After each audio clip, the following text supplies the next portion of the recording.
Good morning, dear students. Welcome back in your computer class.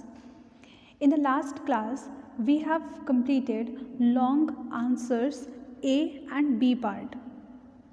Now we will start this C part today. C, D, E and F, right? So read out the C part. What is that? To input 10 numbers and display the sum of these numbers. It means we have to input 10 numbers from the keyboard and then we need to find out the sum of all those 10 numbers. So if 10 numbers we have to input, so we have to repeat a process. When we want to repeat a process, then we use the concept of loop. So in that case, we will use a for loop. So look at the solution here.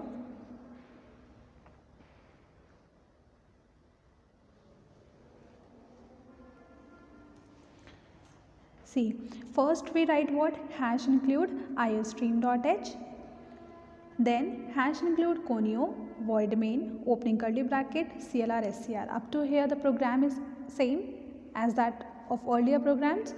Then next is we need I. I is mainly used to run a loop.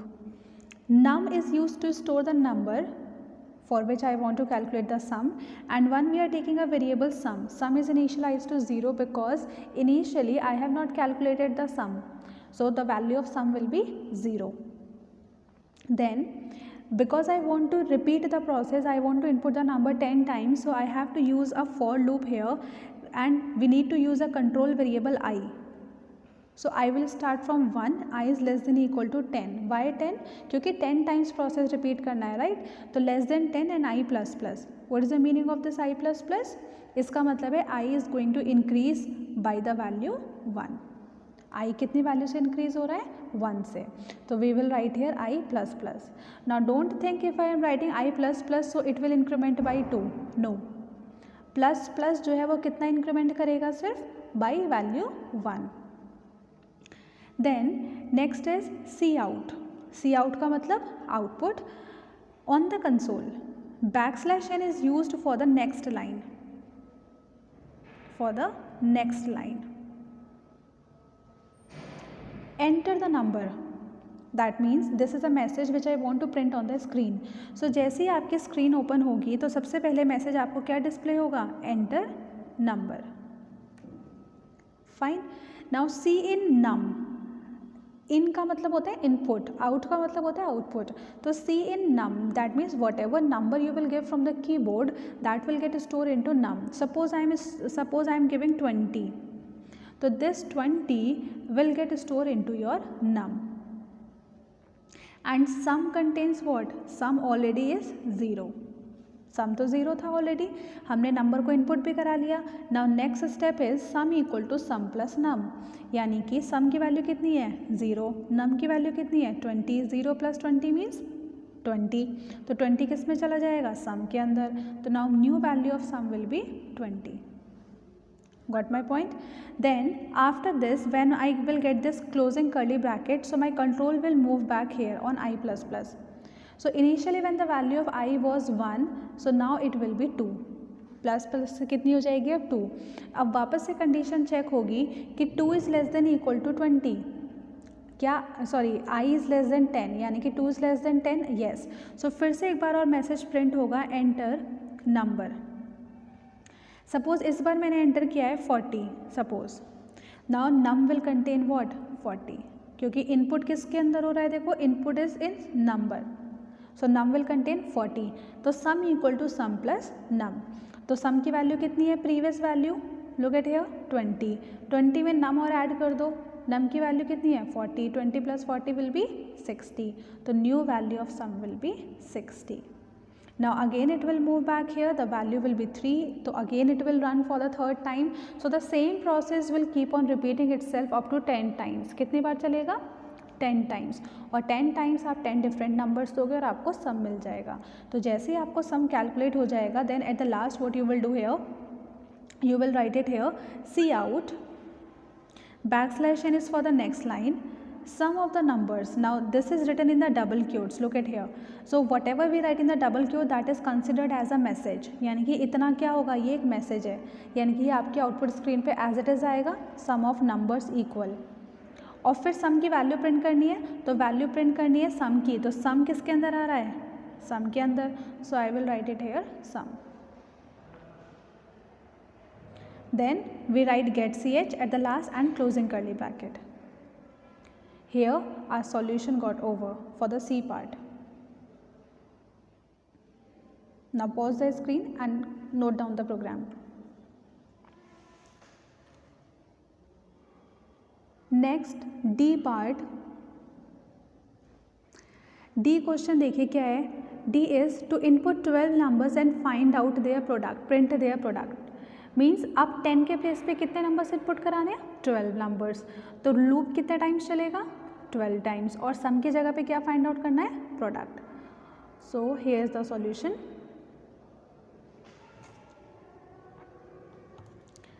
First is hash include iostream.h, conio void main opening bracket clr_scr. now I is for loop, num to store the number, and product is equal to 1. Why we are taking product 1? Because product का जो purpose है यहाँ पे वो use क्या कर रहा है, वो रिजल्ट स्टोर कर रहा है. कौन सा रिजल्ट, प्रोडक्ट ऑफ 12 नंबर्स. क्या यूज़ है प्रोडक्ट का, to store the multiplication of 12 numbers, right. And as you know we can not take here product equal to 0. हम यहाँ पे 0 नहीं ले सकते हैं. क्यों, because 0 when get multiplied with any other number will give 0. So that's why we are taking 1. Now 12 numbers we have to input, so we need to take a loop that will start with the for keyword. I is equal to 1, I is less than equal to 12, I plus plus, then your opening bracket. Now print the message on the screen, enter a number, and you will input the number into num. After getting the number you will write it here, product is equal to product into num. यानी कि जो value product की है उसके अंदर number की क्या कर दोगे, मल्टीप्लाई. फाइन. और जो भी आंसर आएगा उसको स्टोर कर दोगे प्रोडक्ट में. Then closing of for loop. So this process will repeat total how many times, 12 times. तो 12 टाइम्स आप ये प्रोसेस को रिपीट करोगे, और रिपीट करने के बाद फाइनली आप इसको प्रिंट करा दोगे आंसर को.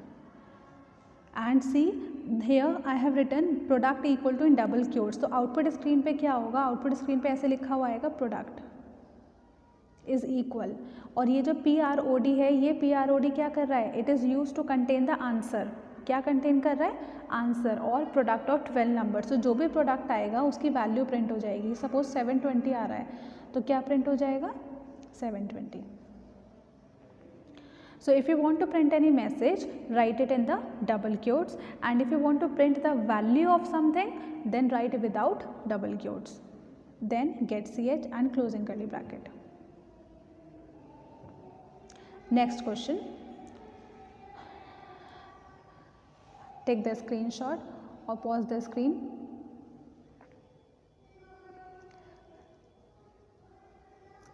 Moving on to next E part. E question is to find the factorial of the number 5. To find the factorial of the number 5. E part. Solution. Now firstly you should know what do you mean by factorial. Factorial का मतलब क्या होता है. If I say find out the factorial of 1, so you will say it is 1. If I say find out the factorial of 2, you will say 1 into 2. Factorial of 3, 1 into 2 into 3. What will be the factorial of 5 then? 1 into 2 into 3 into 4 into 5. That means you are going to start the multiplication process with 1 onwards. कहाँ से start कर रहे हो, 1 से. कहाँ तक जा रहे हो, उस नंबर तक जहाँ जिसका आपको फैक्टोरियल फाइंड आउट करना है. अगर मुझे 2 का फैक्टोरियल फाइंड आउट करना है तो मैंने 1 से प्रोसेस स्टार्ट किया है 2 तक. अगर मुझे 5 का फैक्टोरियल फाइंड आउट करना है तो I will start the process from 1 and I will continue up to 5. और इंक्रीमेंट कितने कितने का हो रहा है, 1 1 का. देखो 1 से 2 पे गए, 2 से 3 पे, 3 से 4 पे, 4 से 5 पे. तो कितने कितने का इंक्रीमेंट है, 1 1 का इंक्रीमेंट है. Got my point. So starting with this, directly starting from here, int I and f is equal to 1. Now what is the use of f? F is mainly used to store the answer. That means to store the factorial of 5. but I have taken here f is equal to 1 not 0. The reason is because if you will multiply 0 into 1 into 2 into 3 and so on, so answer will be 0. So that is the reason we will not take here 0, we will take the value of f as 1. Then because of you want to find the factorial of 5, so start the process with 1. 1 से find out करते हैं factorial किसका निकालना है, 5 का. तो कहाँ तक मूव ऑन करना है, लेस देन इक्वल टू 5. और जब 1 फैक्टोरियल 5 का कैलकुलेट कर रहे हैं तो 1 से कहाँ जा रहे हैं, 2 पे, 2 से 3 पे, 3 से 4, 4 से 5. तो कितने कितने का इंक्रीमेंट है, 1 1 का. तो यानी कि i plus plus. So that's why i plus plus. Okay, then you will write f is equal to f into i to calculate the factorial. F is equal to f into I. So when the initial value of f is 1, value of I is 1. So 1 is less than equal to 5, the condition will be checked. Condition is true. Yes, f is equal to f into I. तो 1 into I की value कितनी है, 1. 1 into 1 कितना हो गया, 1. तो f की value आ गई 1. Next time when I will get plus plus, so I will be 2. Now 2 is less than equal to 5, तो ये फिर से अंदर आ जाएगा, condition true. Now f is equal to f into i. ये देखो f इंटू आई, f की वैल्यू कितनी है, अब अपडेटेड वैल्यू 1 इंटू आई की वैल्यू कितनी है 2. तो 1 इंटू 2 कितना हो जाएगा, 2. f की न्यू वैल्यू विल बी 2. फिर जब दोबारा से यहाँ पे गया, next time i plus plus will be 3. तो 3 is less than equal to 5. Yes, फिर से नीचे आएगा, देखो control f into i. f की वैल्यू कितनी है अब 2. i की वैल्यू देखो यहाँ से 3, तो 2 इंटू 3 कितना है 6. तो इस तरीके से it will work. This is for 3 times I have worked in this way. It will work for total 5 times. तो 5 टाइम्स आप मल्टीप्लिकेशन करोगे और finally you will get the answer into f. और जब आपको आंसर f में मिल जाएगा, so you will print here the factorial get ch and closing bracket. Fine.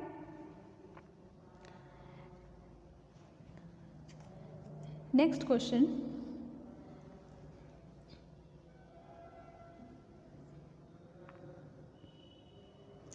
Look at the last part of this f. To input 10 numbers and check if they are divisible by 10. To input 10 numbers input कराना और check करना है क्या वो 10 से divisible है. Okay?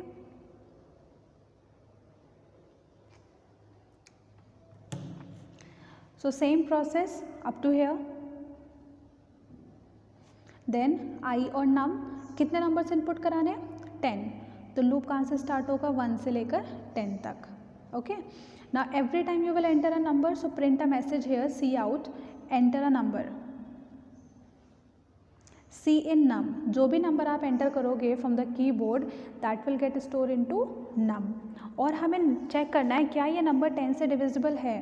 तो अगर if I want to check the divisibility, तो हम कब कहेंगे कोई भी नंबर डिविजिबल है, only when I will get the remainder as 0. For example, if I ask 20 is divisible by 10 or not, so you will say yes, 20 is divisible by 10.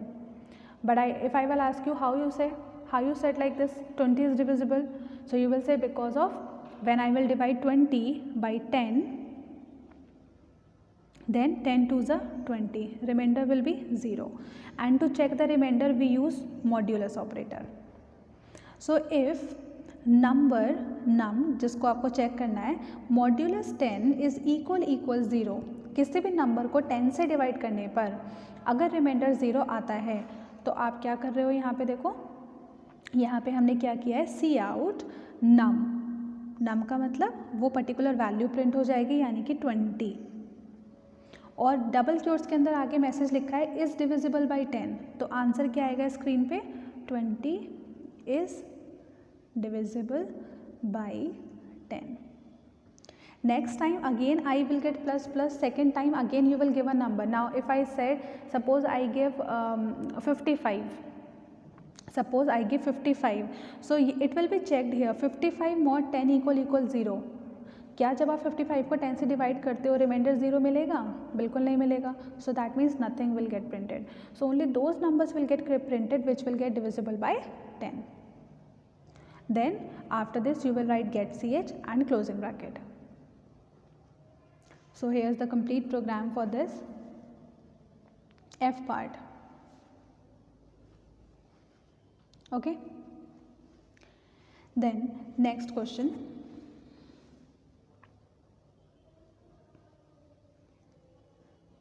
Next question, look at here.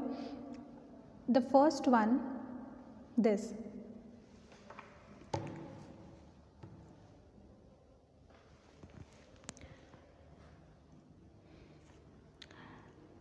Int x we have taken. Now x is starting from 1, x is less than equal to 10, x plus plus.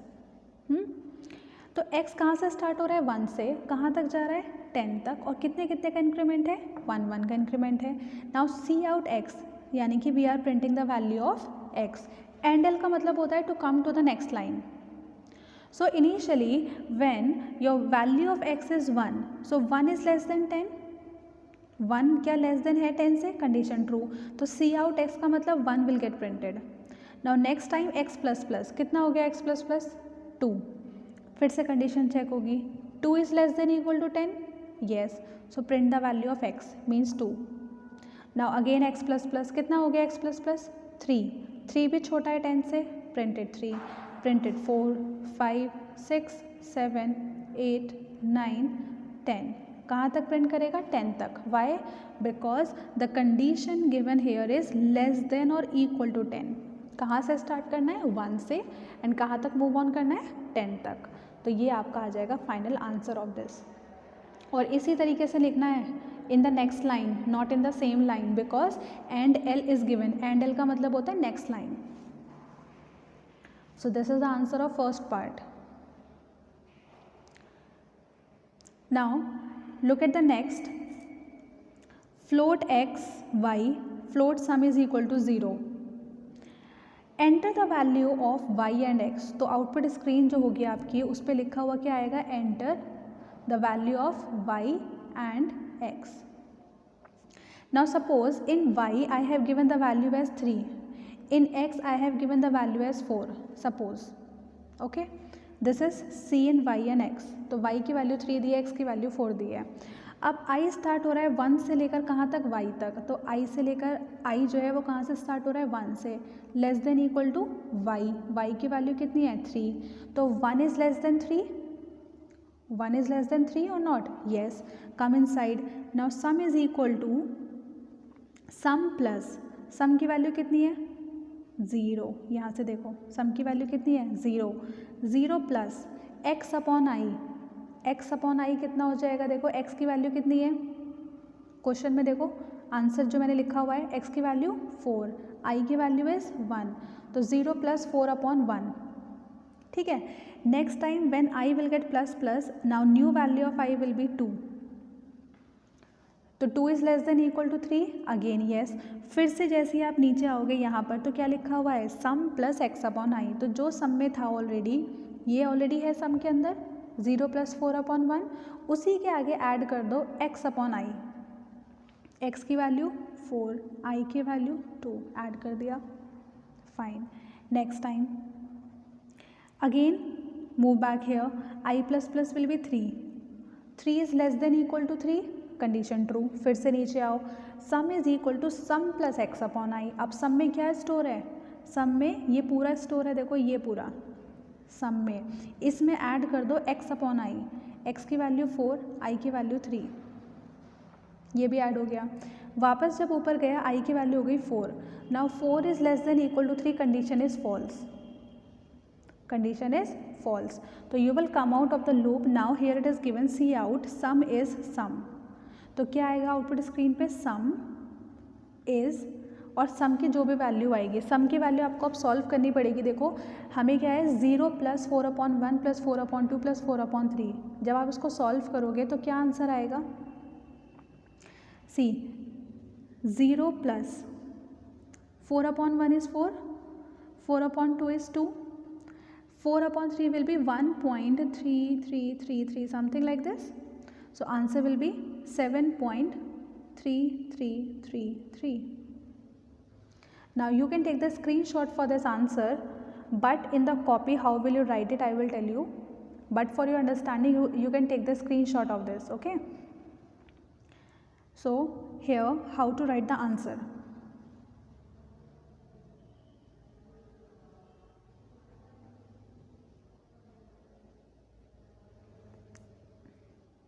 Where is the answer? This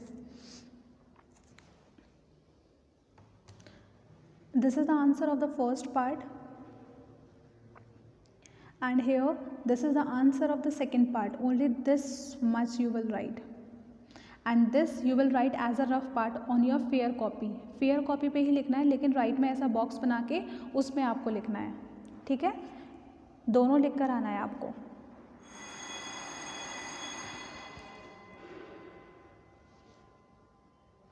clear है? Now one more question was left from your short answers. Question number, look at here.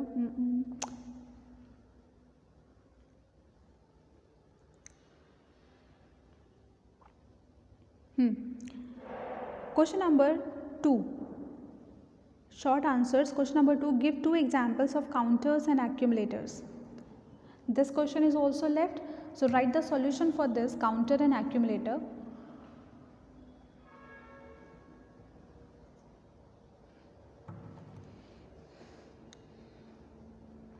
Firstly, you will give the heading like this: example of accumulator. We have to give examples of accumulator as well as counter. So take the example of accumulator first. Hash include IOStream, Conio, void main, opening brackets, CLR, SCR.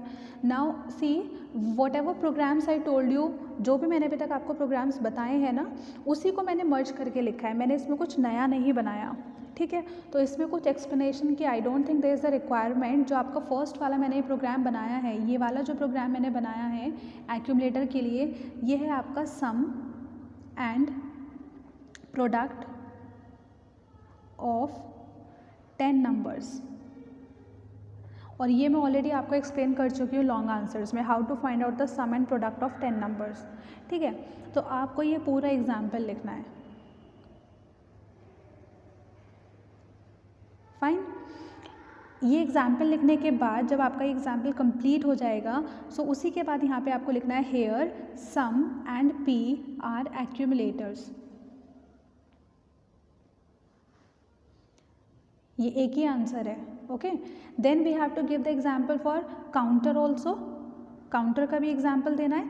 सो यहाँ पे फिर आप heading दोगे इसी में example of counter, इसी में answer example of counter.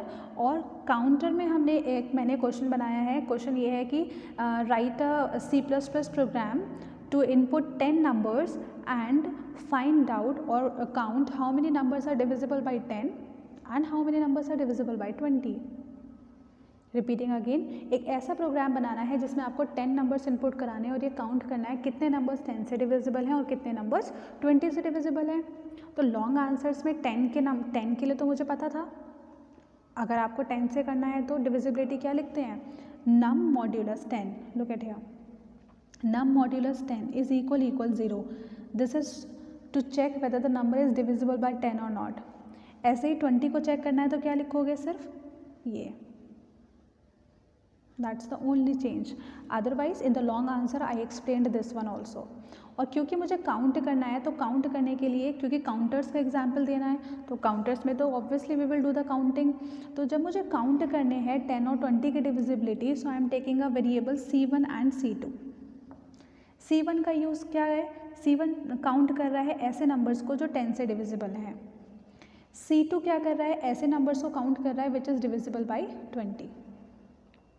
And because initially we have not counted, we have not started counting, so the value will be 0. That's the reason C1 equal to 0, C2 equal to 0. Fine. Then here, if num mod 10 is equal 0, तो C1 plus plus. C1 को plus plus क्यों किया? क्योंकि मैंने आपको अभी बताया C1 किस लिए लिया है? 10 को काउंट करने के लिए. कौन से नंबर 10 से डिविजिबल है? तो अगर कोई नंबर ऐसा है जो 10 से डिविजिबल है तो C1 में प्लस प्लस करोगे. अगर नंबर 20 से डिविजिबल है तो किस में प्लस प्लस करोगे? C2 में. तो यहाँ पे जो C1 और C2 है ये क्या कर रहे हैं? आपका काउंट कर रहे हैं. तो यहाँ पे आप जब एक कंप्लीट प्रोग्राम कर लोगे उसके बाद में आपको क्या लिखना है, ये get ch closing bracket here c1 and c2 are counters.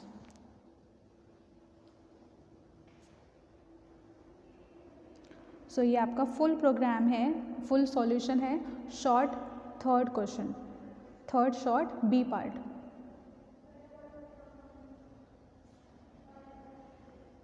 Let me show you more clearly this one, and in the next line this, then here.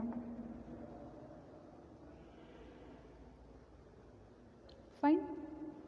So here your 8th chapter is over. Now on Friday we will start the 10th chapter, and on the Friday itself I will upload one more video. On Friday itself chapter number 10 video I will upload. Okay.